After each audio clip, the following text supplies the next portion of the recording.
일본은 혁명의 길을 간 반면에 비슷한 시기에 조선에서는 쿠데타의 연속이었다.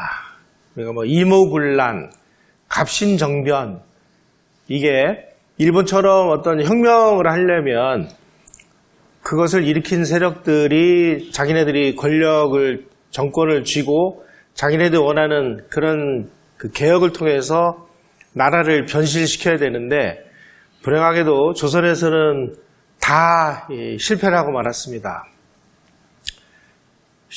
이 반란이라는 것은 일으킬 때는 다 반란입니다. 근데 성공해서 개혁을 하면 혁명이 되는 거고, 그냥 실패하면은 뭐 군란이라든지 정변, 쿠데타 이게 되는 거죠. 그럼 하필이면 그 시기에 우리는 계속 실패를 반복했고 일본은 왜 성공을 했을까? 이런 것을 들여다보는 시간이 되겠습니다.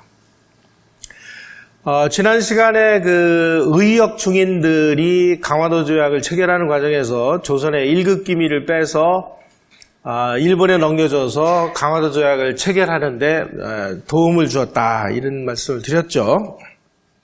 바로 이 사람이 죄송합니다.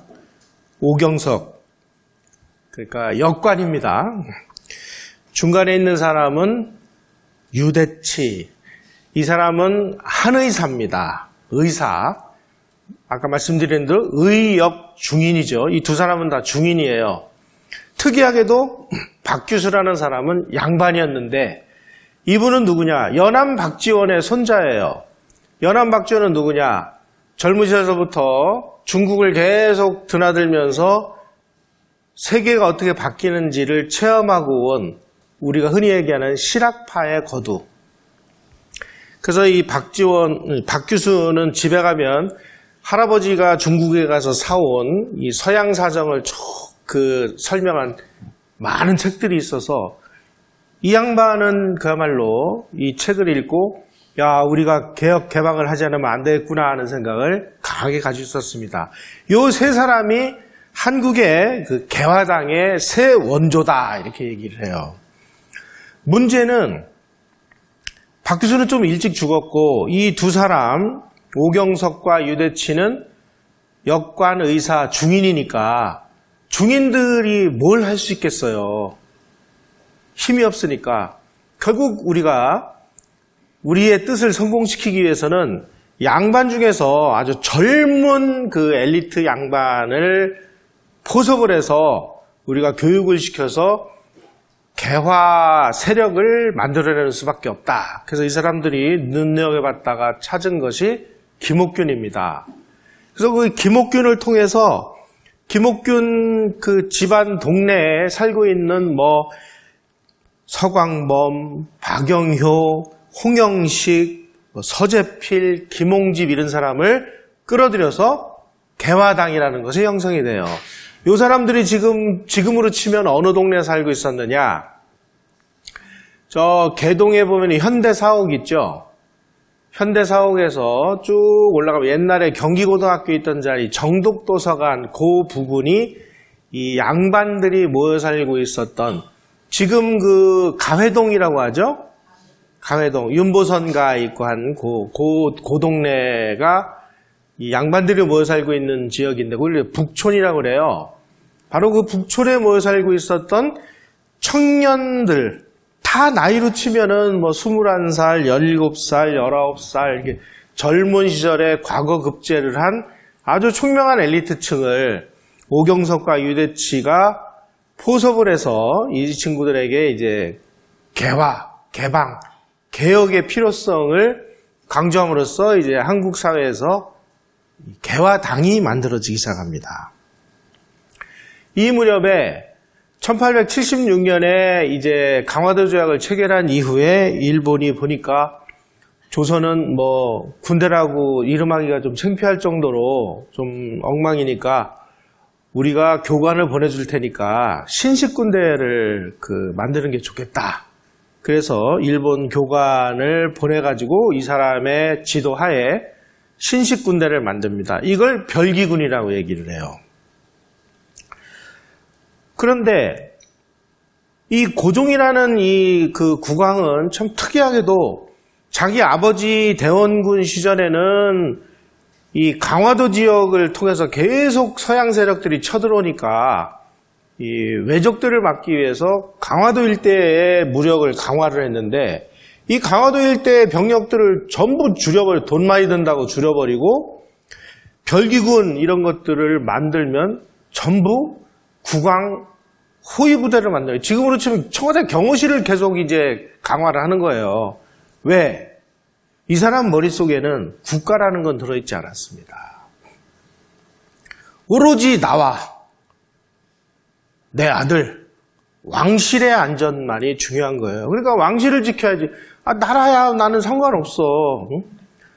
나는 그냥 뭐 중국으로부터 책봉을 받아가지고 이 나란 뭐 난 몰라. 나는 왕실만 잘 지키면 되는 거야. 다 내 건데 뭐.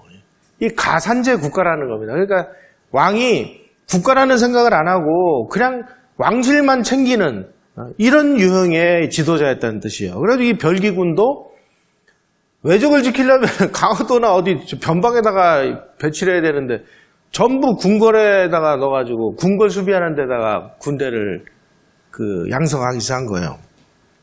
그러니까 자기 안전을 지키는 군들이니까 배급도 아주 잘 주고 무기도 최신형으로 주고 이렇게 잘 대접한 반면에 실제로 왜적들을 지키는 이 구식군대들은 월급도 안 주고 뭐 부식도 엉망진창이고 무기도 막 녹슬어가지고 뭐 어떻게 사용도 못하는 걸 주고 지키라고 앉아있으니 이 구식군인들이 이거 뭐 나라 지킬 마음이 나겠습니까? 이 무렵에 이 군인들뿐만이 아니고 모든 관리들조차도 월급을 제대로 주기 어려운 정도로 나라 살림이 어려워졌습니다. 조선은 뭐 너무 가난해서 착취할 것조차 없는 나라라고 한 게 이제 현실화가 된 거예요. 13개월 동안 월급을 한 푼도 못 받고 있었어요, 이 구식군인들이. 근데 신식군인들은 아주 잘 먹고 탱자탱자 하면서 맨날 보는 거죠. 불만이 이제 쌓이는 와중에 드디어 13개월 만에 월급을 준다고. 그 당시에는 월급을 전부 이제 쌀 같은 곡식으로 나눠줬거든요. 그러니까 곡식 창고로 모여라 해서 구식군인들이 가서 쭉 줄을 섰는데 쌀을 나눠주는데 보니까 그 쌀 안에 돌이 반이 섞여 있고 썩은 쌀이고 뭐 이러니까 야 이게 뭐냐 하고 다 집어던지고 거기서 이제 폭동이 일어난 게 1882년에 이모군란입니다. 문제는 그 이모군란이 일어난 계기는 너무나 단순해요. 그냥 생계형입니다. 13개월 동안 봉급을 한 푼도 못 받았는데 봉급을 받으러 갔더니 그 돌이 반이나 섞여 있는 걸 쌀이라고 주니까 군인들이 이제 화가 나가지고 뭐 거기 있는 막 쌀 나눠주는 사람 두들겨 패고 뭐 우리 억울해서 죽겠는데 우리 억울함을 호소할 데도 없고 그런데 대원군이 뭐 우리의 의견을 들어준다더라. 그래서 이제 군인들이 대원군의 집으로 몰려가요. 그 당시 대원군은 지금 민배하고 고종한테 쫓겨나가지고 지금 운영궁에서 나에게 언제 한번 다시 찬스가 안 오나 하고 기다리고 있던 차에 구식군인들이 와가지고 아니 지금 이런 일이 있었습니다. 그러니까 이 아주 권력의 향배에 이 정말 민감한 이 대원군이 드디어 나에도 기회가 왔구나. 그래가지고 이 모든 거는 다 이게 전부 부패한 관리들이 저지른 거니까 부패한 관리 집 찾아가서 그런 걸 다 죽여. 둘째, 이거 일본이 와가지고 별기군을 만들어서 너희들이 이렇게 고생하는 거야. 일본 공사관 가서 불질러. 단순한 생계형 그 사건이 대원군이 이 친구들을 무마시킨 게 아니라 가서 부추긴 거예요. 그래가지고 일본 공사관 쳐들어가가지고 일본 공사관 부질르고 일본 사람들 죽임으로 인해서 생계형 폭동이 국제사건으로 비화가 돼버린 겁니다. 이게. 아니 지금 반란을 일으킨 이 구식군대가 일본 공사관을 쳐들어와서 일본 공사관을 불지르고 일본 사람들 죽였으니까 이거 심각한 문제가 발생한 거잖아요. 그래서 일본이 야 군대 보내. 그래서 군대를 출동시켜요. 가만히 보니까 청나라가 아니 일본이 군대 보낸대. 그러면은 쟤네들이 와가지고 우리 정주권 뺏어가려고 하는 거 아니야? 우리도 보내. 그래가지고 3,000명의 군대를 보내요. 아무것도 아닌 그야말로 이 생계형 군인들 사건이 외국군을 끌어들여가지고 엉망진창을 만드는 이런 상황을 만들어냈다는 것입니다. 이게 지금 그래가지고 이 군인들이 그 당시 그 국왕이 그 창덕궁에서 그 집무하고 있었는데 지금 비원 있는 그쪽 건물입니다. 거기로 반란군들이 몰려간다 그러니까 궁궐을 지키고 있던 군인들이 무기 다 내팽개치고 다 도망가는 바람에 이 궁궐을 반란군이 점령을 해요. 그리고 반란군들이 국왕이 보는 앞에서 우리를 못 살게 군 이 탐관오리들 그래가지고 민씨 이런 사람들을 국왕 보는 앞에서 찔러 죽입니다. 그래서 막 피투성이가 되고 막 심지어 막 이런 대목이 나와요. 경기감사 김보현이라는 사람이 아마 좀 부정을 많이 저질렀나 봐요. 궁궐 안에서 김보현을 체포해가지고 이놈은 돈을 밝히는 놈이니까 죽을 때까지 돈이나 먹고 죽어라. 그래가지고 이 반란을 일으킨 이 병사들이 엽전을 갖다가 김보현의 막 입안에 쳐넣어가지고 총으로 막 쑤셔넣어가지고 여기가 터져서 막 나오게 이렇게 만들어서 죽였다. 이 기록에 나옵니다. 그러니 국왕이 보니까 이건 나도 저렇게 죽게 생겼거든요. 이 위기를 수습할 수 있는 사람은 아버지 대원군밖에 없다. 대원군 모시고 와라. 그러니까 대원군이 이제 막 신나가지고 다시 와서 대원군이 권력을 잡아요. 자, 여러분 이 대목에서 좀 심각한 문제가 발생한 겁니다. 지금 청나라의 황제가 책봉을 한 거는 고종을 국왕으로 책봉을 한 거 아니에요. 그런데 청나라 황제 허가도 없이 대원군이 가가지고 황제가 책봉한 국왕으로부터 권력을 탈취한 거잖아요. 이게. 그래가지고 이제 청나라 군대가 대원군을 체포합니다. 대원군을 체포해가지고 군함에 태워가지고 천진으로 끌고 가요. 아니 지금 이 나라는 자주 독립국이라면서요. 1882년 조미 수호 통상조약에 의하면은 조선은 자주국이며 일본하고 강화도 조약을 맺을 때 조선은 자주국이고 독립국이며 이렇게 돼 있는데 이 자주국이며 독립국을 청나라가 자기네들이 종주국이라고 와서 그 나라의 그 권력자를 체포해 가서 끌고 가고 그리고 다시 고종한테 권력을 돌려주고 그리고 반란군을 토벌하고 서울의 치안을 확보를 해요. 그럼 이게 무슨 자주독립국이고 이게 무슨 뭐예요?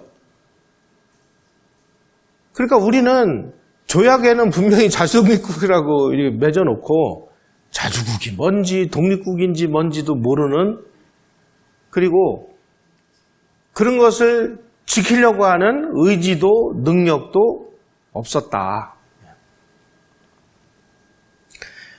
3,000명이 들어와가지고 설쳐되고 있고 일본군도 1,500명의 군대를 보내요. 그래가지고 이제 여차하면은 청나라 군대하고 일본 군대가 지금 한판 붙게 된 상황이 됐습니다. 야 이거 이러다가 이거 큰일 나겠다 말이야. 그래서 이제 이때서부터 청나라가 3,000명의 병력을 자주독립국인 조선에다가 잔류를 시켜서 서울을 점령한 상황에서 이제 청나라의 군정 통치가 시작이 됩니다. 이게 1882년 이모군란이 가지고 온 우리의 모습이었어요. 그냥 주둔만 한 게 아니고요. 이때 이제 조청 상민 수륙 무역 장정이라는 것을 맺습니다. 분명히 1876년에 일본하고 조선은 자주독립국이다. 1882년에 미국과 조선은 자주독립국이다.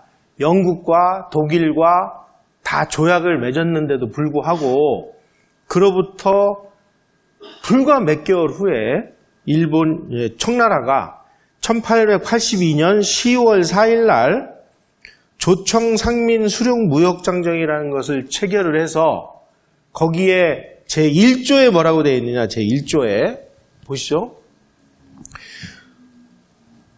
오직 이번에 그 체결하는 장정은 중국이 속방을 우대하는 후위에서 나온 것이다. 조선은 중국의 속방이다라는 것을 조약문에다가 아주 명문화해서 딱 명기를 해놨어요. 바로 이게 우리가 그 1876년에 일본하고 조약을 맺고 서양 여러 나라하고 조약을 맺은 그 조약문 중에서 가장 악랄한 우리의 자주권을 통째로 무시한 그러한 조약이었습니다. 또 이거는 그 강화도 조약은 그 정식 명칭이 그 조일 수호 통상 조약이거든요. 미국하고 맺은 것도 조미 수호 통상 조약. 조약은 대등한 국가 대 국가가 맺는 것을 조약이라고 얘기를 해요. 근데 요거는 뭐라고 되어 있냐? 장정 이렇게 되어 있지 않습니까?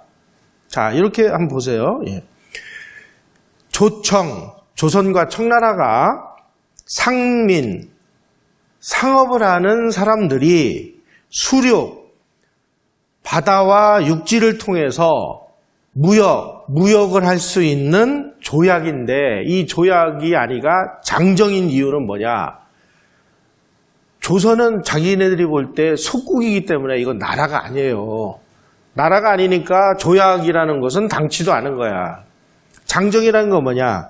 청나라 황제가 신하 국가들에게 내리는 명령을 장정이라고 얘기를 해요. 그래서 일부러 이 조약의 이름도 장정 이렇게 붙입니다. 바로 이때 1882년 10월 4일 날 이 장정이 체결됨으로 인해서 조선이 1392년에 이성계가 창업을 했죠. 창업한 이래 단 한 번도 중국을 갈 때는 중국에서 조선의 사신들은 조선 사람들은 해로를 통해서 중국으로 오면 안 된다라는 해금령을 내리는 바람에 전부 서울서부터 신의주까지 걸어서 신의주에서 저 북경까지 걸어서 3개월 동안을 갔는데 1882년에 요 조청 상민 수륙 무역 장정이 체결됨으로 인해서 이때서부터 배를 타고 다니기 시작했습니다. 드디어 조선에서 바다로 나갈 수 있는 권리를 이때서야 우리는 얻었습니다. 근데 얻으면 뭐예요? 배가 있어야지. 배가 없는데 뭘 타고 가요? 불평등의 내용이 너무나 심각하고 노골적이고 전방위적이어서 조선은 다른 나라하고 맺은 조약 전부 엉망진창이 되고 이 조약이 체결된 이후에 지금 청나라 군대 3,000명이 왕이 살고 있는 그 왕궁을 포위하고 그리고 이때서부터 청나라의 세상이 된 겁니다. 우리가 청나라 이런 사람들 뭐라고 해요? 떼놈이라고 얘기하죠. 그리고 호로 자식, 오랑캐 자식이라는 뜻이에요. 그건 뭐야? 청나라 사람들이 와가지고 얼마나 못된 짓을 많이 했으면 가가지고 지나가는 어디 가게 가가지고 물건 산다고 흥정해가지고 다 흥정해놓고 그냥 가지고 나가요. 그래서 항의하면 총으로 막 쏴 죽이고. 왜 우리는 일본의 악랄한 만행들은 그렇게 많이 얘기하면서 이 청나라 군대들의 이 무지막지한 만행은 한마디도 얘기를 안 하죠? 이 모든 기록들이 왕조실록에도 다 남아있고 그 이후에 이제 우리가 막 그 개방을 하면서 한성순보라는 신문도 막 발간이 되고 그러는데 거기 다 나옵니다. 청나라 군대가 약탈을 하고 막 강간을 하고 한 이런 내용들이 왜 그래요 도대체 우리는? 아니 우린 뭐 태어나서부터 죽을 때까지 일본하고 무슨 원수셨나요? 중국 놈들이 그 악랄한 짓 한 거는 한마디 얘기도 안 하면서 그냥 막 일본에 뭐 어쩌고 저쩌고. 저는 이거를 다 무슨 고향이 뭐 공산당이라서 다 공산당은 감싸주는 뭐 이런 것 때문에 그런 건지 도무지 모르겠어요. 이 심리가 뭔지를. 지금도 마찬가지죠. 일본이 뭐라고 하면은 막 불매운동 뭐하고 그러면서 중국이 뭐라고 그러면 찍소리도 못하고 뭐 어려울 때 돕는 것이 진짜 친구라는 둥 중국몽을 함께 하겠다는 둥 좀 머리에 쥐가 납니다. 네. 하지만 우리 역사에서 이 중국이 얼마나 못된 짓을 자행했는지 우리 정말 다 아셔야 됩니다.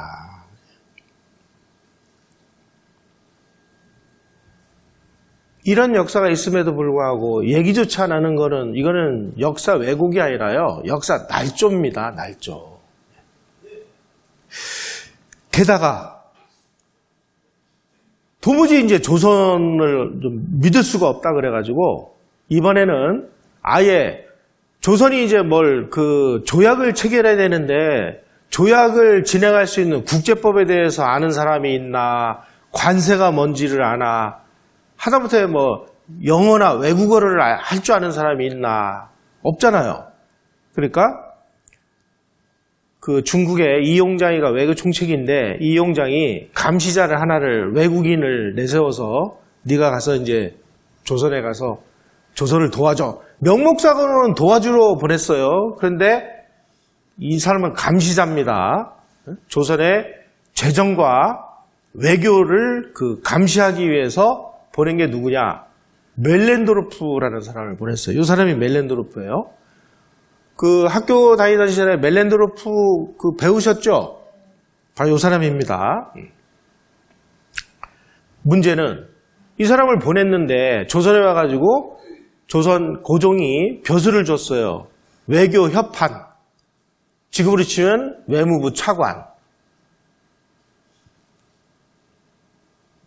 그래가지고 이제 이 사람이 외교를 총괄을 하면서 중요한 내용들은 다 이제 청나라의 이용장에게 보고를 해요. 나중에 이 사람이 알고 보니까 청나라를 위해서 일하는 사람이라고 보냈는데 알고 보니까 이게 독일 외무성이 보낸 간첩이었어요. 그 때문에 이제 평피지풍파가 일어났는데 그건 좀 이따 말씀드리기로 하고, 이 무렵에 조선은 정말 아까 말씀드렸듯이 군인들 월급을 13개월 동안이나 밀릴 정도로 아주 심각한 재정위기가 왔습니다. 군인들뿐만 아니라 모든 관리들, 공무원들 월급을 못 줬습니다. 그럼 공무원들 월급을 못 주면 공무원들은 어떻게 해야 돼요? 이 사람들도 살아야 되잖아요. 먹고 살려면 어떻게 해야 돼? 백성들 등치는 거예요. 그래가지고 우리 옛날 영화에 많이 나오죠. 그냥 잡아갑니다. 잡아가지고 죄가 있는지도 없는지도 그런 거 다 필요 없어요. 어느 집안에 그래도 창고에 좀 재물이 있다 소문나면 바로 잡아갑니다. 그리고 곤장을 쳐요. 곤장을 치면 뭐라 얘기해요? 네 죄를 네가 알렸다. 이게 뭘 알아요? 그럼 어떻게 해? 다 상납하는 거죠. 이때 외국 사람들이 조선에 와가지고 서양 외교관들도 많이 오고 언론인들도 많이 와서 본국 정부에다 보고하는 내용들을 보면 조선의 관리는 면허받은 흡혈귀다. 백성들을 착취하는 데는 정말 귀신과 같은 솜씨를 발휘하는, 그래서 국가에서 3년이 되도록 월급 한 푼 안 줘도 잘 살고 있다. 알고 보니까 전부 다 백성들을 흡혈귀처럼 뜯어먹더라. 그래서 이 많은 외교관과 언론인들, 서양 사람들이 보고한 기획문이나 또 비밀 보고서에 의하면은 세상의 조선 사람들처럼 일을 안 하는 사람을 이 지구상에서 본 적이 없다. 왜 일을 안 하는 걸 봤더니 일해서 돈을 벌면 잡혀가서 다 뺏기고 두드려 맞고 목숨까지 잃기 때문에 일을 해야 될 이유가 없는 세상을 만든 겁니다. 그래서 맨날 아침부터 빈둥빈둥 놀고 여성들은 이름도 없고 뼈 빠지게 일만 하고 여자들은 아이 낳는 기계다. 이렇게 보고서에 나와 있어요. 이 사람들은 심지어 이름조차 없다. 이름조차. 이게 우리 조선의 모습이었어요. 그래서 재정악화를 하기 위해서 고종이 한 수법이 뭐냐? 차관을 도입합니다. 끝없이 차관을 도입하려고 하는데 차관도 다른 나라에서 차관 못 들어오게 막아요. 청나라를 통해서 차관을 얻어야 돼요. 둘째, 매관매직. 이때서부터 광범위하게 이 벼슬을 팔아먹기 시작을 합니다. 돈 받고. 그래가지고 그 헐버트 이런 사람들이 쓴 그 책에 보면 관찰사, 지금으로 치면 도지사 자리는 5만 달러를 내야 되고, 그 다음에 과거 시험에 합격하려면은 뭐 몇만 냥을 내야 되고, 수령 뭐 아주 몫이 좋은 수령은 뭐 10만 냥, 뭐 이게 다 가격이 정해져 있습니다. 그러니까 문제는 조선시대 내내 매관매직이 없었던 건 아니에요. 다른 시대에도 매관매직이 있었는데 문제는 매관매직은 세도가 좀 권력자들이 매관매직을 한 사람이 있었는데 조선 후기 고종시대의 가장 심각한 문제는 뭐냐면 국왕과 왕비가 관직을 팔아먹었다는 거예요. 대통령이 돈 받고 도지사 이런 자리를 파는 거예요. 그래서 이제 그 매관매직 수익을 높이려면 어떻게 됩니까? 계속 그 한 사람의 임기를 짧게 해서 계속 팔아먹어야 되잖아요. 그래서 저 지방수령 예를 들어가지고 경남 함양 지역의 뭐 수령 부임하는데 한 3주 걸립니다. 걸어서 가야 되니까. 그래서 돈을 받고 이제 이 사람을 이제 그 임명장을 줘요. 그러니까 이 사람이 이제 임명장을 타고 막 가서 무슨 낙동강 건널 때쯤 되면은 후임자가 또 출발을 해요.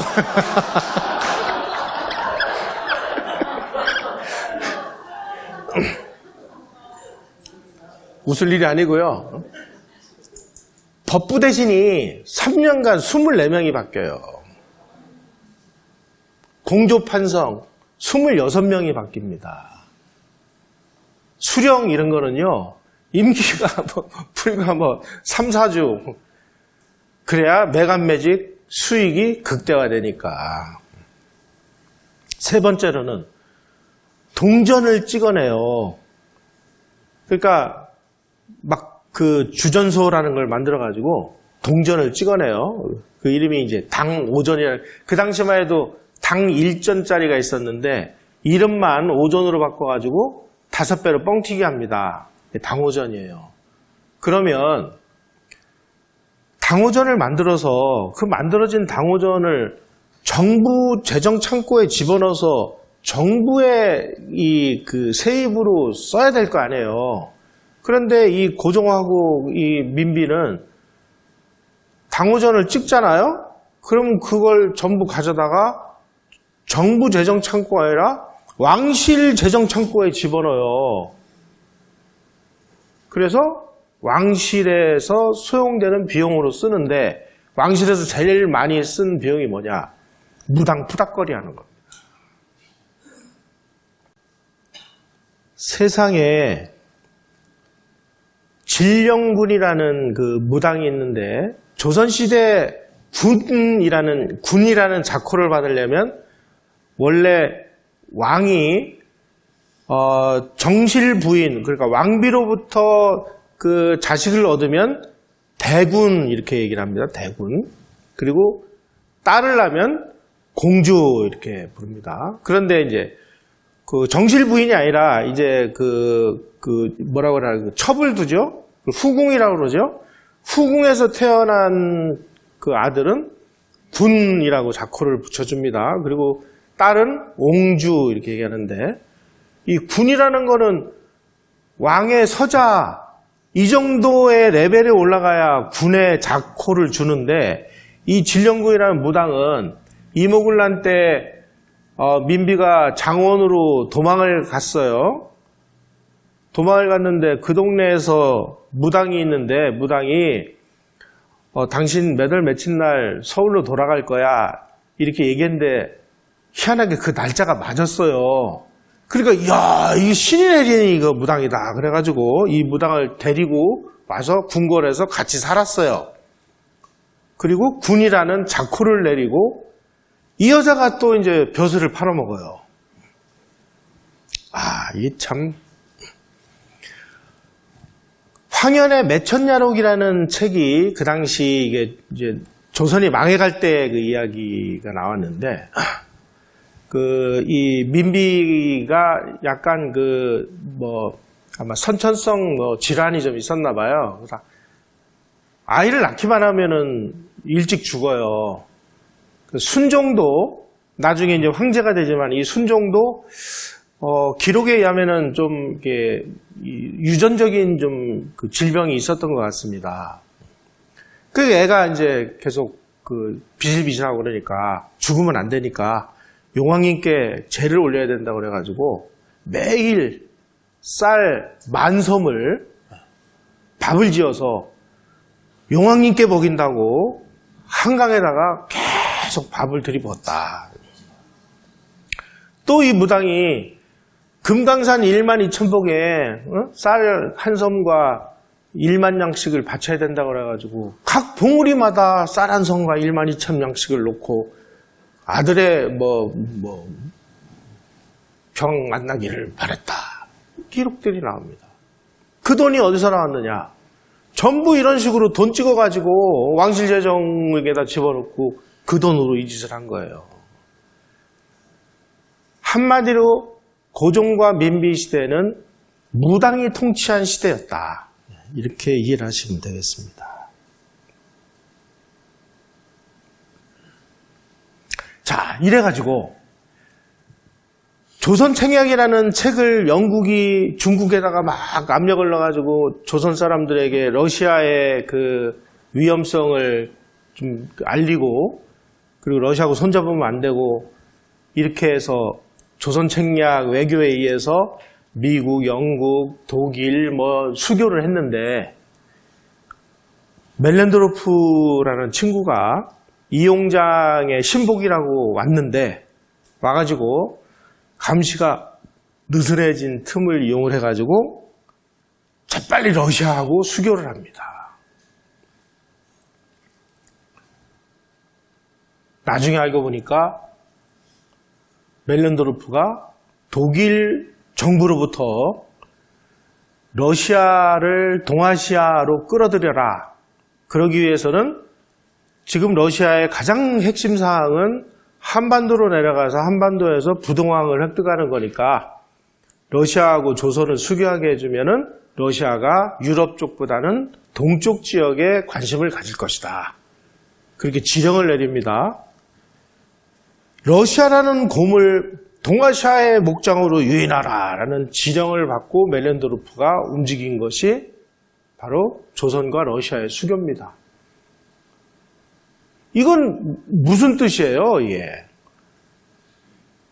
영국과 러시아의 그레이트 게임에 의해서 영국이 러시아 세력이 한반도로 밀고 내려오는 걸 막기 위해서 노심초사해가지고 일본까지 끌어들여가지고 지금 이 짓을 했는데, 이거를 전면 파탄을 내는 일을 벌인 게 멜렌도르프잖아요. 이때서부터 조선은 심각한 문제에 봉착하기 시작합니다. 이때하고요, 지금 우리하고를 한번 가만히 비교해 보십시오. 지금 우리 한미동맹이잖아요. 지금 세계 패권 질서는 미국이 패권국이고 중국이 패권에 도전하는 형태로 만들어져 있죠. 이 과정에서 미국과 중국이 신냉전을 벌이고 미국이 중국을 틀어막기 위해서 중국 포위 전략을 지금 하고 있는 와중에 한국이 중국의 공장에 놀아나가지고 한미동맹을 팽개치고 지금 어려울 때 친구가 진짜 친구야 그러면서 지금 중국에 투항했잖아요. 이거랑 지금 똑같은 상황입니다. 이게. 그러니까 역사는 정말 무섭게 반복되는 것 같아요. 그래서 저는 이런 현상을 보고 문재인의 고종식 폭망 외교다 이렇게 얘기를 하는데, 지금 영국 러시아의 그레이트 게임이 벌어지는 와중에 한반도로 러시아가 내려와가지고 태평양의 바다를 휘젓고 다니도록 이걸 막기 위해서 영국이 포위 전략을 쓰고 있는데, 그 포위 전략을 쓰는 거기에 구멍을 뻥 내버린 게 멜렌도르프와 고종과 민비예요. 이 와중에 지금 그 청나라 군대가 3,000명이 그 이모군란 때문에 조선에 주둔해서 조선의 왕궁을 포위하고 있는 이런 상황에서 청나라에 심각한 문제가 벌어졌습니다. 프랑스하고 청나라 간에 베트남을 두고 베트남의 종주권 문제를 가지고 청나라와 프랑스 전쟁이 벌어졌습니다. 그래가지고 청나라의 그 함대가 불과 1시간 만에 전멸을 당해요. 프랑스 함대한테. 그러니까 이제 육상에서 전투가 벌어지니까 병력이 부족하니까 조선에 있는 3,000명 그 조선 주둔군 중에 절반을 빼서 중국으로 보냈습니다. 이때 이제 이 개화파들이 지금 말이야 우리가 지금 개국을 하고 개방을 하고 자주 독립을 해야 되는데 이 청나라 이놈들이 말이야 3,000명 군대를 보내가지고 왕궁을 포위하고 국왕을 감시하고 이러고 있으니 이게 우리가 말이 자주 독립이 말이나 되느냐. 우리가 청나라를 내쫓고 자주 독립을 해야 된다. 그런데 우리 힘이 없는데 어떡하지? 그러니까 옆에서 일본이 이거 힘 없으면 우리가 좀 도와줄게. 니네 뭐 원하는 게 뭐야? 그러니까 우리 쿠데타 일으키려고 하는데 당신들 좀 도와주셔. 도와줄게. 이렇게 해서 일어난 것이 갑신정변이에요. 다시 말씀드리면 이 나라는 왕실도 그렇고 수구 세국 세력도 마찬가지고 개화 세력도 마찬가지고 틈만 났다 하면은 외국의 힘을 빌려서 외국의 힘을 이용해서 뭘 어떻게 하려는 생각만 가지고 있었을 뿐입니다. 그 시간 그 무렵에 일본은 우리가 자칫 잘못하다가 우리의 자주권, 독립권을 뺏기니까 우리가 외국으로부터 기술을 도입하고 문물을 도입하고 문명을 도입하는 한이 있더라도 우리가 이것을 도입해서 우리를 부강하게 만들어서 이 외세로부터 우리 독립을 지켜야 된다라는 의식이 아주 강력하게 자리 잡고 있었습니다. 근데 조선은 왕실은 물론이고 개화 세력이건 수구 세력이건 간에 어떻게든지 외국 세력을 끌어들여가지고 외국 세력에 의지해서 뭐를 하려고 해요. 근데 외국 세력, 외세라는 것이 정말 힘없는 이 사람들을 위해서 외세가 봉사를 해줍니까? 웃기는 얘기죠. 외세를 끌어들이면 외세가 그러면 우리가 해달라는 대로 다 해주고 우리가 됐으니까 니네 물러가 그러면 물러갑니까? 이런 식의 소위 말하는 그 외세가 뭔지, 이게 얼마나 무서운 존재인지, 자주가 뭔지, 독립이 뭔지를 국가지도부가 통째로 그 의미조차 몰랐다는 사실이에요. 앞으로 우리가 이제 연구를 더 깊이 해봐야 될 문제이긴 한데, 이 당시에 이 조선의 지도부들의 생각이 지금이라고 바뀌었느냐? 우리 왜 맨날 주한미군이 철수하면 안 되죠? 왜 우리는 우리 스스로 우리를 지켜야 된다는 생각은 못하죠?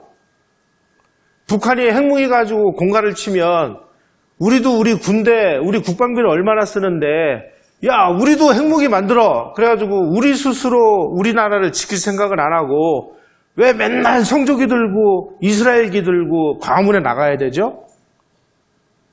그러니까 이 외세에 의존하려고 하는 이 사고방식은 150년 전이나 지금이나 변한 것이 하나도 없다.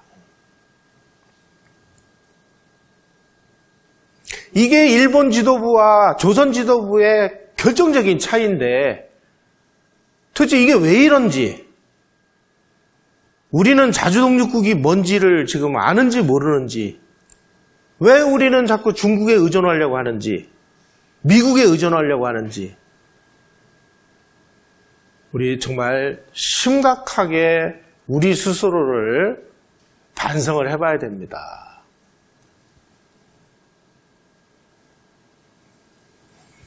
청나라 군대 1,500명이 빠져나가니까 드디어 우리가 어떻게 한번 해보자.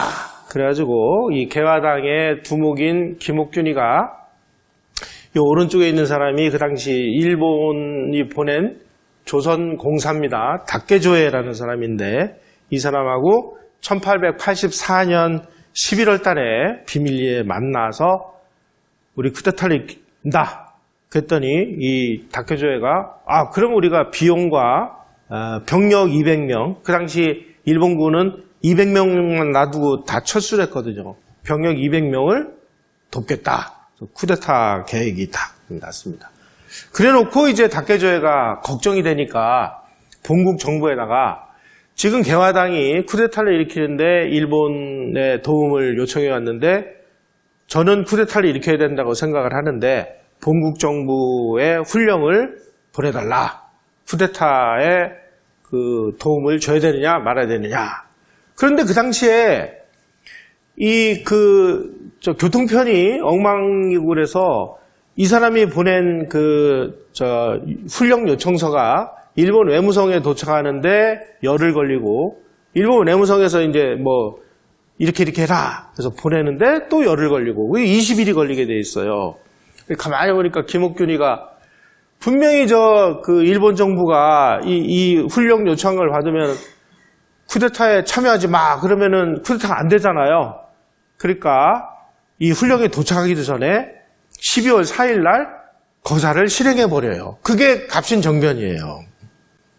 그래서 일본군 200명, 그 다음에 이 쿠데타 세력이 일으킨 일부 병력, 이 병력이 이제 쿠데타를 일으켰는데 청나라 군대가 그걸 그냥 보고 그냥 놔두겠어요? 청나라 군대가 출동해가지고 이 김옥균과 일본군을 직접적으로 공격을 해요. 그래가지고 창덕궁, 지금 국왕이 있는 그 궁궐 안에서 조선 반란군과 청나라 군대 그리고 일본 군대가 전투를 벌이는 상황이 벌어졌습니다. 이때 일본군이 그냥 무작정 참여를 하면은 이게 말이 안 되잖아요. 그래서 일본도 이제 합법적으로 쿠데타가 아닌 조선 국왕이 우리에게 도와달라라는 요청서가 있어야만 국제적으로 이제 면피가 되잖아요. 그래가지고 일본 군대는 와서 나를 호위해달라. 이거를 교지라고 하는데 일본 공사 내호짐 이렇게 7글자를 써서 이걸 줬다는 거예요. 나중에 알고 보니까 이건 고종이 써준 게 아니라 개화당들이 몰래 위조를 한 겁니다. 어쨌거나 일본군은 위조가 됐든 아니든 어쨌든 고종이 써준 그 교지를 가지고 교지가 일본 공사관에 접수가 돼서 출동을 했기 때문에 이제 국제법적으로 이제 면피를 하게 된 거예요.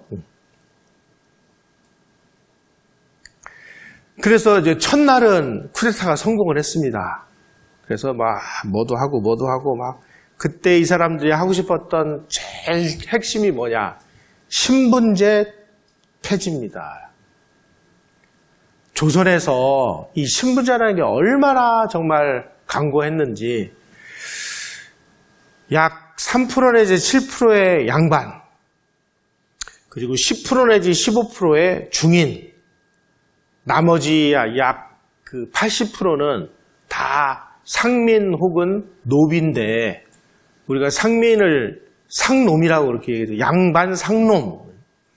이런 신분 구조가 학자들의 연구 결과에 의하면은 인도의 카스트 제도보다 더 악랄했다.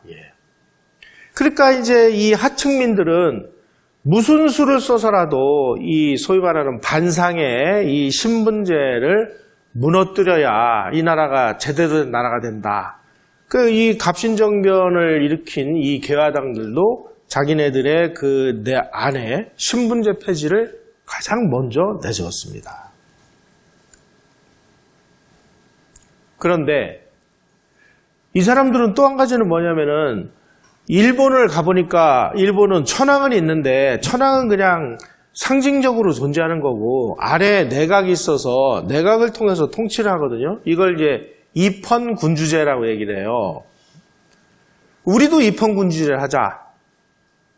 그래서 이것도 개혁안도 자기네들이 다 만들고 그 다음에 인사도 제멋대로 하고 근데 고종이 가만히 보니까 아니 이 자식들 왕권을 강화해주기 위해서 뭐 나를 이렇게 쿠데타에 합류하라고 그랬는데 보니까 왕은 완전히 왕따를 시켜버리고 지네가 다 하고 앉아있거든요. 그러니까 여기서 고종이 야 내가 얘네들하고 이거 같이 쿠데타를 해야 돼 말아야 돼. 그러다가 여기서 변심을 해요. 그래가지고 몰래 그 밥사발 아래다가 청나라 군대는 빨리 군대를 출동시켜서 나를 구해다오 하는 거를 비밀리에 밥사발 밑에다가 비밀 서류를 붙여가지고 바깥으로 내보내가지고 청나라 군대가 그걸 근거로 해서 출동을 합니다. 이게 우리 갑신정변의 우리 실제 모습이었어요. 그래서 창덕궁에서 12월 6일 날 사흘 만에 청나라 군대가 출동해서 일본군하고 김옥균 쿠데타군을 압도적으로 그냥 1500명 병력이 200명을 찍어 눌렀으니까 뭐 게임 끝이죠. 그래가지고 이 개화당 7명은 일본으로 망명을 하고 그리고 조선에서 개화운동은 완전히 종료되고 말았습니다. 사흘 천하 46시간 만에 끝나서 이때 이제 일본이 야 이거 안 되겠다. 이게 말이 되냐. 어떻게 우리 그 일본군이 청나라 군대한테 이렇게 무참하게 깨질 수가 있느냐. 우리도 전쟁을 하기 위해서 무력을 기르자. 그래 무력을 길러가지고 청일전쟁을 일으킵니다.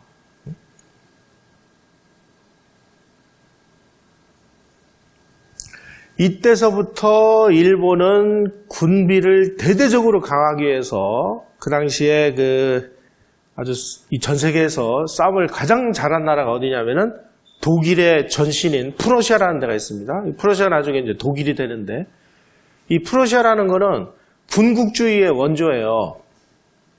다른 나라들은 전부 국가가 있고 국가 아래 군이 있습니다. 그래서 이 군은 국가의 명령에 의해서 군이 움직여요. 그런데 프러시아는 정반대입니다. 군대가 있고 군대 아래에 국가가 있어요. 그래서 이 국가를 군대가 움직여요. 이걸 군국주의라고 얘기를 해요. 이 프러시아라는 거 가만히 보니까 프랑스하고 보불전쟁을 일으켜서 프랑스를 그냥 한 방에 다 때려넣었거든요. 그래서 이야 프러시아가 세계 최강이구나. 그래서 프러시아에서 가장 우수한 교관으로 유명한 메켈이라는 사람을 초청을 해다가 일본군이 이제 소위 말하는 군국주의적인 그런 군대로 완전히 탈바꿈을 하게 됩니다. 그리고 가만히 보니까 지금 이 조선은 만약에 이 상황에서 우리가 손을 떼고 물러나가지고 이 청이나 러시아가 계속 이 조선을 지배하고 있는 한 우리는 안심할 수가 없다.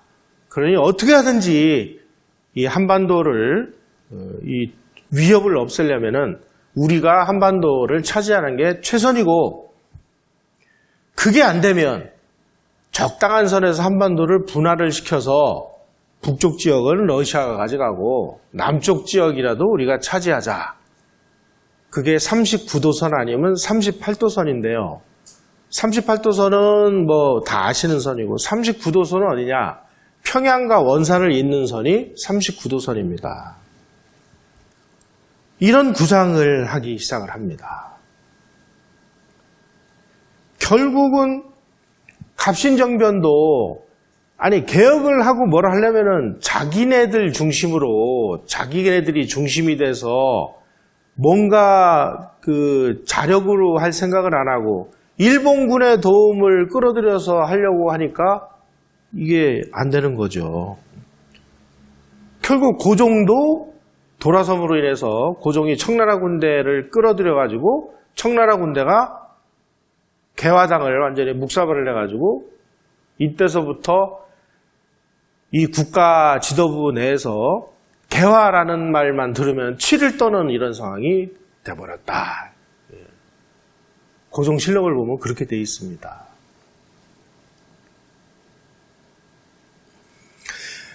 이걸 수습하는 과정이 이제 복잡한 문제가 발생했습니다. 왜냐하면 지금 일본 입장에서 보면은 그 고종이 우리는 그 고종이 그 우리 와가지고 그 나를 보호해달라라고 교지가 와서 우리가 그 교지를 받아가지고 우리는 출동한 거다 이렇게 얘기를 했는데 나중에 보니까 이 교지가 가짜라는 사실이 밝혀졌습니다. 그리고 정말 더 심각한 문제는요.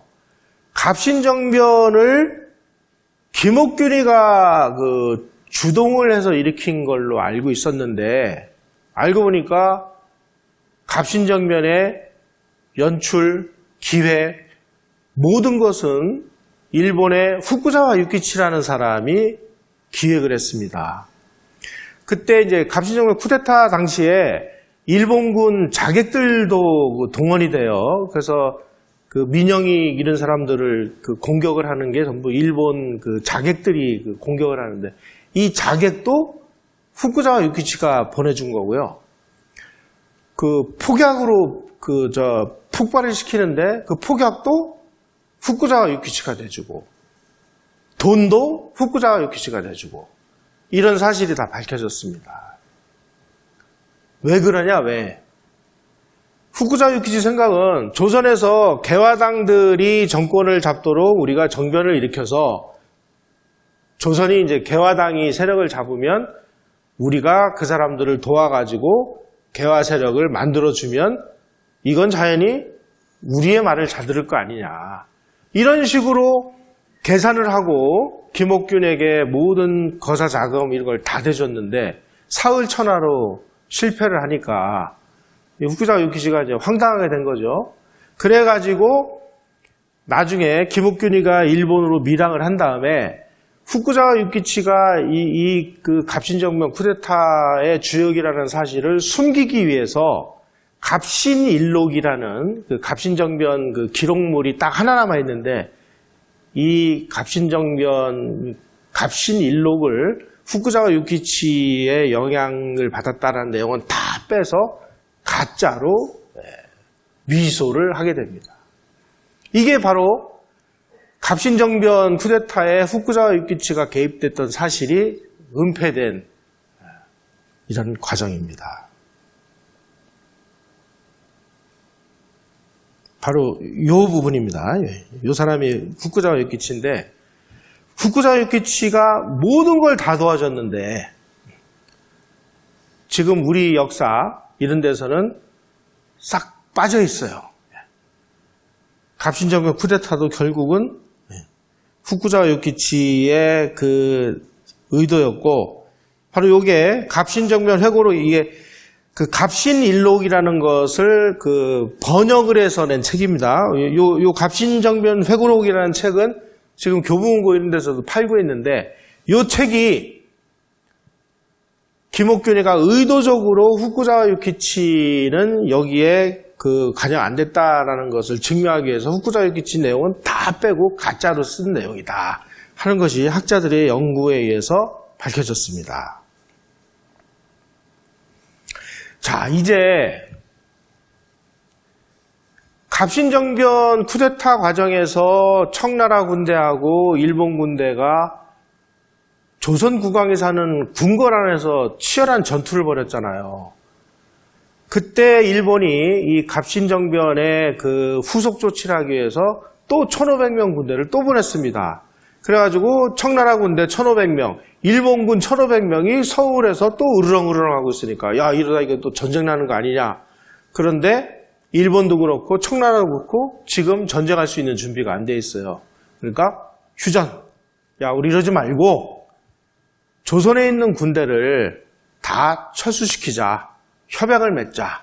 그래가지고 이게 이제 그 협약을 맺어요. 우리가 갑신정변 그러면은 그냥 김옥균이가 뭐 쿠데타를 일으켜서 사흘천하로 끝난 뭐 그냥 뭐 약간의 소용돌이 이렇게 우리는 알고 있었는데 그 내면을 들어가 보면은 결코 이게 간단치가 않습니다. 개화당 몇 명이 일으킨 이 쿠데타가 결국 청나라 군대, 일본 군대를 끌어들여가지고 막 국왕이 사는 그 궁궐 안에서 전투를 벌인 거는 물론이고 일본을 군국주의로 나가게 만드는 이런 그 소위 말하는 그 도화선에다가 불을 붙여준 거예요, 이게. 그래서 갑신정변은 동아시아의 국제 질서를 완전히 해체시켜버리고 일본이라는 나라가 이제 군국주의 일본으로 다시 대비를 시켜주는 그런 계기였다 하는 것이 학자들이 최근에 연구에서 밝혀낸 연구 내용입니다. 우리가 참 아쉽고 좀 뭐라고 할까요? 좀 아직도 우리 이 한국인들의 유전인자 속에 자주, 독립 이런 거에 대한 정확한 의미가 좀 존재하지 않는다라는 것을 아마 오늘 이 강의를 통해서 아마 많이들 느끼셨을 거예요. 자기네 나라 안보를 물론 뭐 동맹이라든지 이런 걸 통해서 우리가 유지할 수도 있습니다만 가장 문제는 뭐냐? 우리는 우리가 지키는 겁니다. 여러분 서부 영화를 보면은요, 악당이 나타나면 그 악당을 물리쳐주기 위해서 국가 공권력이 출동하는 게 아니고 나와 내 이웃과 우리 마을 사람들이 목숨을 걸고 그 악당들하고 싸워서 나는 내가 지키는 겁니다. 나와 내 가족은 내가 지키는 거예요. 우리는 이 단순한 나는 내가 지키는 거다라는 이게 보수주의의 출발인데 이런 거조차도 모르고 사회는 국가가 지켜주는 것 국가가 뭐예요? 왜 우리는 우리를 내가 지킨다라는 생각을 왜 안 하는지. 그러니까 한국에서는 보수주의가 없는 거예요. 우익이 뭔지를 알아. 좌익이 뭔지를 알아. 좀. 이번 선거를 통해서 우리가 보수파인 줄 알았더니 알고 보니까 전부 권력 주변에 기생하는 이 완전히 이 사꾸라들이라는 거 여러분도 이번에 다 아셨잖아요. 다시 원점으로 돌아가면 나라가 위기에 처하고 어떤 상황이 벌어졌을 때 먼저 우리부터 단결을 하고 그 다음에 외국의 도움을 받을 수 있을 때 우리의 자주와 독립을 해치지 않는 범위 내에서 도움을 받는 거는 있을 수 있지만 우리처럼 여차하면은 그냥 우린 안보는 미국이 지켜주겠지 그러니까 우리 지금 군인들이 완전히 그냥 핫바지가 돼가지고 저게 국군인지 무슨 오합지졸인지를 모르는 상황이 돼버리지 않았습니까? 우리 역사를 보면 우리 모습들이 이렇게 다 나옵니다. 150년 전에 있었던 실수나 지금 우리가 지금 벌어지고 있는 현상이나 뭐가 달라요? 똑같지. 그래서 우리가 역사를 공부하는 이유는 지금 벌어지고 있는 이 답을 우리가 어떻게 해결하느냐, 우리 역사에서 우리는 이런 일들이 벌어졌을 때 어떻게 대처했지 하는 것을 교훈으로 얻기 위해서 하는 건데 상당 부분의 역사가 지금 특정한 목적을 가진 사람들에게 의해서 굉장히 왜곡되고 날조되고 심지어 생략됐다 하는 걸 많이들 느끼실 거예요. 그래서 무엇보다 역사적 사실을 제대로 하는 것이 중요하다 하는 것을 아마 교훈으로 깨달으실 수 있을 것입니다. 시간이 다 돼서 오늘 강의 이것으로 마치도록 하겠습니다. 감사합니다.